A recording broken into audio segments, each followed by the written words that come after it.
What's up? It's Stephanie. Thanks for checking back. Today is day 3 of my series where I'm vlogging for 180 days, sharing my weight loss journey. Today was a pretty good day. It's Sunday, which is kind of notoriously a stressful day for me.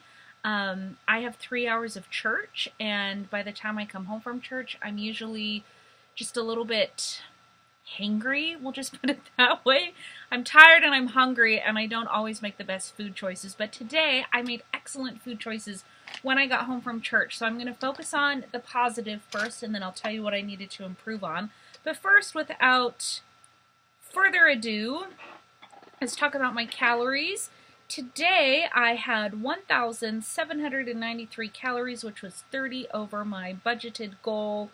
Not worried about that. And then I had 70 carbs. So that was 20 more carbs than I was planning, but I'll get to that at the end of this video. So for breakfast, I have been able to do intermittent fasting, where I basically skip breakfast and I drink some water that has a bunch of fat in it, and it's delicious and it's filling. I am very, very used to doing this. I have done it for a couple of years. I call it my bulletproof cocoa.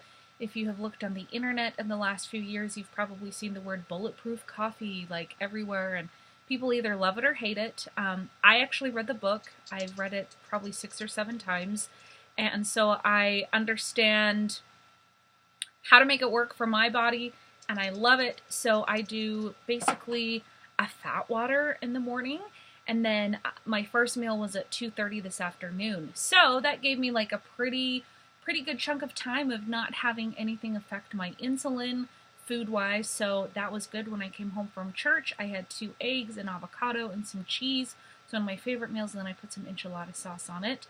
That was delicious. For a snack, I had some wonderful raspberries from my garden. My garden is blooming with raspberries, and they are delicious. And yeah, so let's talk about why I had more carbs than planned.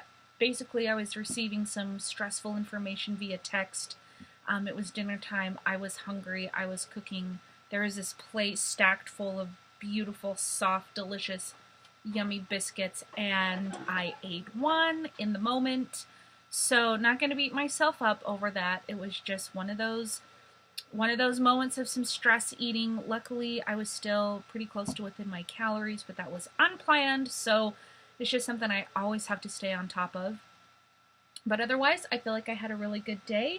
So since I was a little bit prone to doing a teeny tiny bit of stress eating, I'm going to lock myself in the basement and work on some sewing projects. I have had this pattern for quite a while now, a couple months. I'm going to be making this shirt because it's like 700 degrees, and I love my flowy cotton shirts. So this is the fabric that I picked. I've already washed it and dried it so it doesn't shrink. I think it's going to be really fun. And I have 2 family reunions that I will be at next week, and so obviously I want to be the hottest one there because it's such a great time to meet. Just kidding. I'm totally kidding. I don't even live in the South. I can't make jokes about showing up. My husband's over here like giving me... I'm totally kidding. I'm not going to a family reunion to pick up on dudes. I have a dude, and I'm very, very happy with the dude that I'm married to. These are pillows. This is fabric that's going over the pillow. Redecorating my son's room. It's coming along. It's almost finished. And then I'm going to take this band off of some maternity pants that I made, and I'm going to put it inside of the plunging neckline of my bathing suit because I'm not going to pick up on dudes at my family reunion, and nobody needs to see the 17,000 inch line of cleavage that I have because I'm large and I'm breastfeeding, and that just leads to a lot of boobage spillover, to be quite frank. So I'm going to keep myself busy with these projects. My husband is playing board games. We kind of come down to the basement sometimes, and even though we may not be talking, we just listen to each other breathe, focus on our hobbies, and it's kind of like a date, but kind of not. So we're each doing something fun, productive, hanging out, doing our hobbies, and it's awesome. So anyway, I'm going to go hang out with my husband in silence while he focuses on his board game, and I'm going to sew, and I'm not going to eat anymore. and I will see you in tomorrow's video.